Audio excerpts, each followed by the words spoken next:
Ẹ káàsán, ẹ káalẹ́, as we see wa, this is crossblogxtv.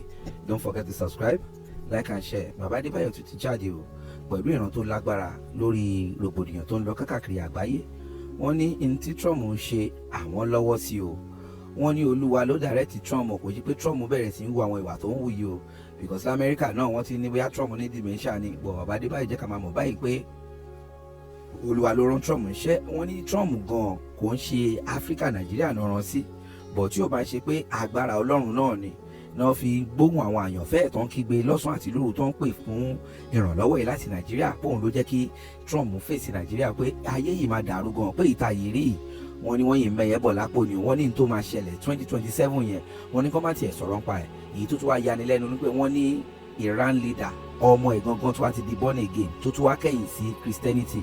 Ẹ wo ẹ̀yin tèmi bí ìmọ̀ta lè sọ sí Monday's crossblogxtv. Don't forget to subscribe, like and share. Ẹgbẹ́ ẹ̀kúnrẹ́rẹ́ àlàyé ìlẹ́nu Bàbá Adebayo. Ó sọ kankan fáwọn tájọ ń gbàdúrà bí ìlànà. I was telling those who were praying together here yesterday. Mo ní ọdún yìí. I said this year. The last grace. That is the last grace. Òun ló wà nínú ọdún yìí.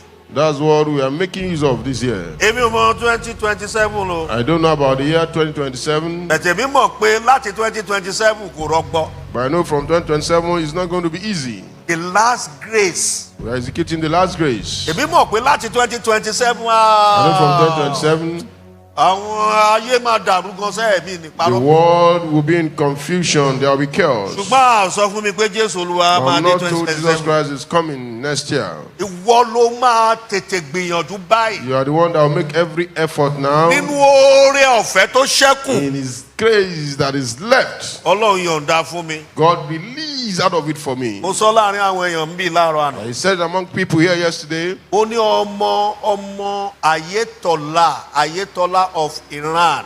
I said one of the children of Ayatollah Khomeini of Iran, Ó bá Jésù Olúwa pàdé. he met with our Lord Jesus Christ, Ọlọ́run wá sọ gangan fún. and God told him something. Ó ní yíyà yìí That this year, 2026. 26, Ó ló jẹ́ the last grace. is the year of the last grace. Pé lọ sọ fún àwọn tó ń gbé Kùránì kiri pé wọn ò lè rọrùn dé sí. That go and tell those carrying Quran here and there, there's no way for them in heaven. Ẹnìkan wá sẹ́ni kiri ẹ̀ sí mi. And someone sent that clip to me. Ó ní bàbá ẹ wo nǹkan tẹ́ ẹ ti ń sọ láti bí ọdún He mẹ́rin says, márùn-ún. look at what you've been saying some years back. Ẹ tún wo nǹkan tẹ́ ẹ fi bẹ̀rẹ̀ àdúrà fún wa ní Look at what crossover. you used to start prayer for us this year. Ìwọ ló máa múra o. You are the one that will make every effort. Kókó kan tí kan máa sọ fún yín. One key point I'm going to tell Mi you. ò sọ pé Jésù ń bọ̀, mi ò sọ pé ó ti dé. I'm not telling Jesus Christ is coming. I'm not telling Mi you ì he sì has mọ̀ come. ìgbà tó máa I dé. don't know when he's going to come. Ṣùgbọ́n ṣọ́ra fún èdè àìyedè. Please avoid any misunderstanding. Ṣọ́ra fún àwọn ìwà búburú tí Gàlátíà sọ. Avoid those evil characters in the book of Galatians Ẹ chapter wà nínú 5. Ọlọ́run lákòókò yìí. Make sure you are standing well in God this Ẹ time wà around. nínú Ọlọ́run lákòókò Make sure you are yìí. standing well in God this time around. Para rẹ mọ́ fún Ọlọ́run. Keep yourself for God. Ẹ wo bí para rẹ mọ́ fún Ọlọ́run. Keep yourself, preserve yourself for God. Sórí bó ṣe ń lépa tiẹ̀. As you are pursuing your own goal, Wá tún gbìyànjú láti lépa kó lè dọ́run. then also make sure you make every effort to get to heaven. Gbìyànjú kó lépa láti dọ́run lákòókò Make yìí o. every effort for you to make heaven. Èmi fi Kristi Jésù olùgbàlà ń bẹ̀ yín ni. I'm using Jesus Christ as Savior to beg Máa you. ṣọ́ra fún àwọn ìwà Be tó lè careful tilẹ̀kùn ọ̀run. with attitude that can shut the door of heaven against you. Ṣọ́ra fún àwọn ìrìn tó lè Be careful, tilẹ̀kùn be ọ̀run. watchful of the attitude, behaviors, work Ṣọ́ra that can shut the doors of heaven against you. Be careful. àwọn èérí Those irritating, dirty things tó lè tilẹ̀kùn ọ̀run. that can close the door of heaven against you. Ẹ ṣọ́ra fún lákòókò yìí o. Be careful with them. Watch out. Praise the Lord. Hallelujah. Ẹ kí hallelujah. Hallelujah. Ẹ kí hallelujah dáadáa. Hallelujah. Mo fẹ́ ká ṣọ́ra lọ́dún yìí o. I want us to be very careful this year. Mo fẹ́ ká ṣọ́ra lọ́dún yìí. I want us to be very careful this year. Praise the Lord. Hallelujah. Lóru Ọlọ́run sọ gangan fún mi. Middle of the night, God told me something. Olúwa ní ọmọ mi. The Lord said, my son, Sórí ọ̀rọ̀ Donald Trump nípa Nàìjíríà, èmi Olúwa mo kàn gbé wọ ohun tó ń ṣe gan kò yé. That the issue of Donald Trump concerning Nigeria, I'm the one using him. He does not even understand what he's doing.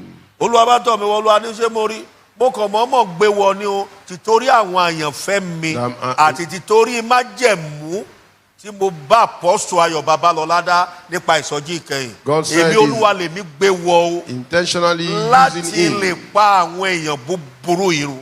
to destroy the wicked ones.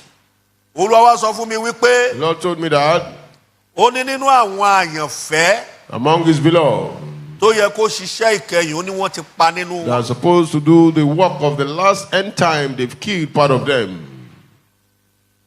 Ó lóun ló ń gbé wọ. Says the one making use of him. Ó ní ṣápítà Nàìjíríà ò sínú ṣápítà tó gbé dání.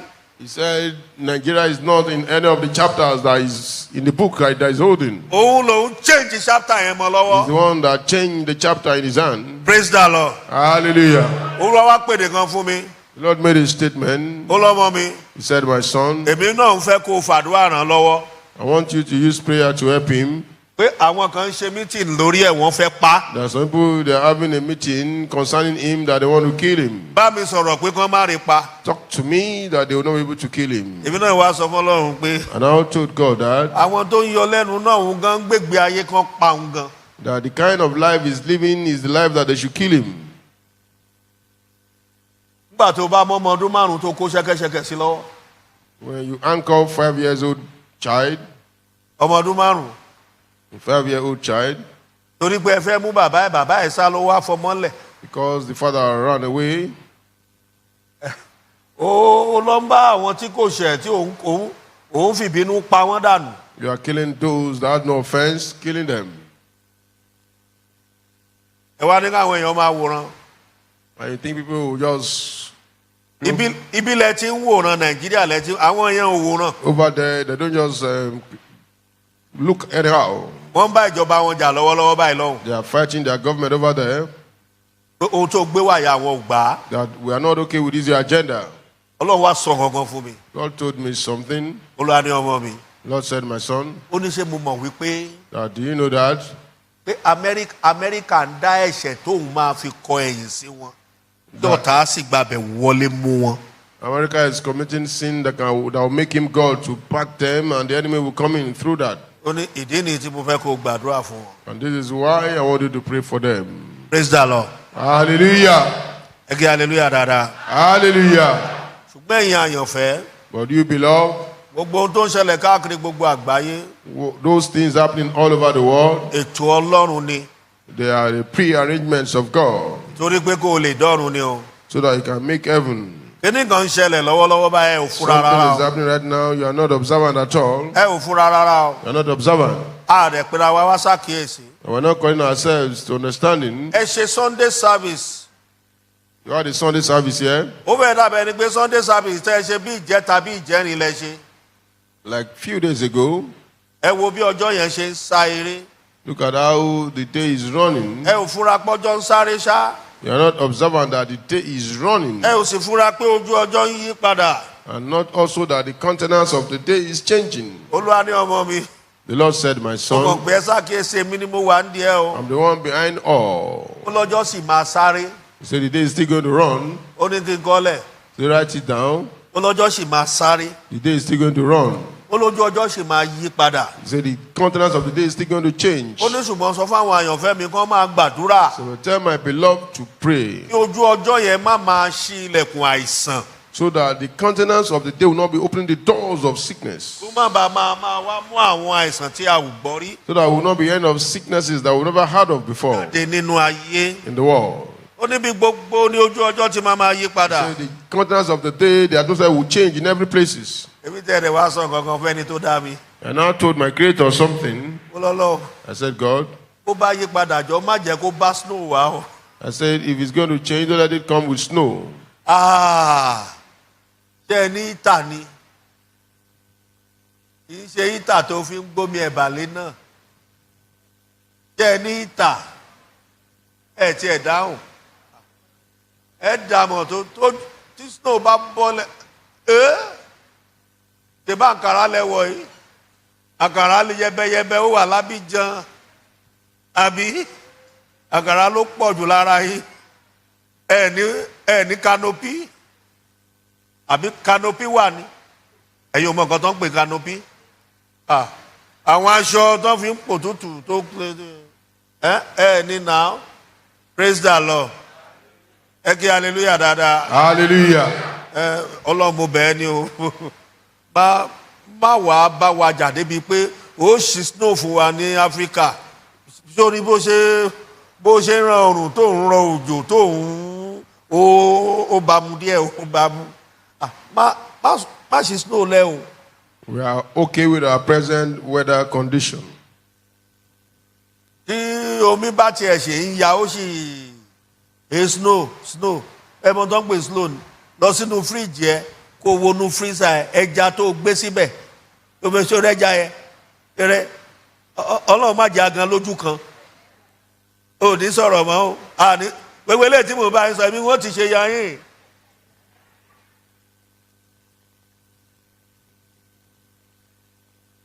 Olúwa ní ojú ọjọ́ sì máa change. The Lord said the countenance of the atmosphere, the weather is going to change. Ó sọ fún mi oníṣùgbọ́n kí ojú ọjọ́ yẹn má bàa máa mú àwọn àìsàn tí a ò gbọ́ rí. Pray that as it is changing, we will not be coming with sicknesses that we've not heard of before.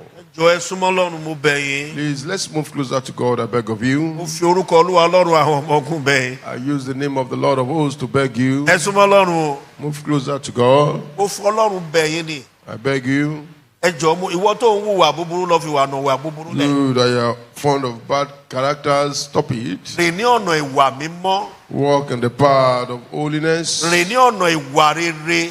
Walk in the path of good character. Rìn ní ọ̀nà ìwà òtítọ́. In the path of truth. Ìwọ àjẹ́ lọ fi ìwà ẹ̀mí àjẹ́lẹ̀ ẹ̀mí àjẹ́. You which is go and repent. Lọ Leave that gbé spirit. property Sátánì padà fún. Give devil back his property. Ìwọ tó jẹ́ pé ìkà òun fọ̀sán ń ṣèyàn òru ló fi ń ṣe ẹranko lọ bọ́ àgọ́ ẹranko dànù fésù. That you are fond of being human during the day, then you be an animal in the middle of the night. Ẹni tó dá ayé yìí ń bọ̀ wá sí inú ayé. The gate of heaven and earth is coming to the world. Ó ń bọ̀ wá sí inú ayé o. Is coming. Ẹ kúrò lọ́nà ìwà ìkà ìwà Leave búburú. part of wickedness, part of evil, Ìwà abatẹnijẹ́. part of destroying, Ìwà castigating others, òṣekúpani. trying to kill others. Jésù Olúwa ń bọ̀ o. Jesus Christ is coming. Praise the Lord. Hallelujah. tẹ́ ẹ bá lè rí àmì ṣe gbogbo ogun tó lóhùn ní gbọ́ tó lóhùn ní gbà lórí ayé yín iná agbára Ọlọ́run máa jó dànù kí lè nǹkan tẹ̀ ń là kọjá tó dàbí pé ẹ ti wá ọ̀nà àbáyọ ṣùgbọ́n tí ẹ ti rí ọ̀nà àbáyọ ẹ ti pàdé wòlíì yín ló fà ṣùgbọ́n arán mi sí ọ lónìí dádì arán mi sí ọ lónìí mọ́mì Olúwa lòun fẹ́ ṣe nǹkan ńlá nínú ayé yín Olúwa sọ wípé gbogbo tẹ̀ ń là kọjá yín òun fẹ́ fi òpin sí kí nìkan tẹ̀ ń là kọjá lórí ìgbéyàwó ni lórí ọmọ ni lórí iṣẹ́ ni níbi gbogbo ni bóyá ogun kan ló dàbí pé ogun yẹn le ẹ ti gbìyànjú kò tí ì sí ọ̀nà àbáyọ ẹ jẹ́ àjọ gbàdúrà ẹ jẹ́ àjọ wá ojú Olúwa kí làṣírí ogun yẹn gangan ẹ jẹ́ àjọ wádìí lọ́wọ́ Ọlọ́run ká dẹ̀ mọ ọ̀nà àbáyọ ẹ̀rọ ìbánisọ̀rọ̀ tẹ́ fi pè mí fún àdúrà àti ọ̀nà àbáyọ òun náà ni +234 7025 47 5427 +234 7025 475427 bẹ́ẹ̀ ṣe ń pè mí fún àdúrà lórúkọ Jésù ẹ máa rí ìyanu.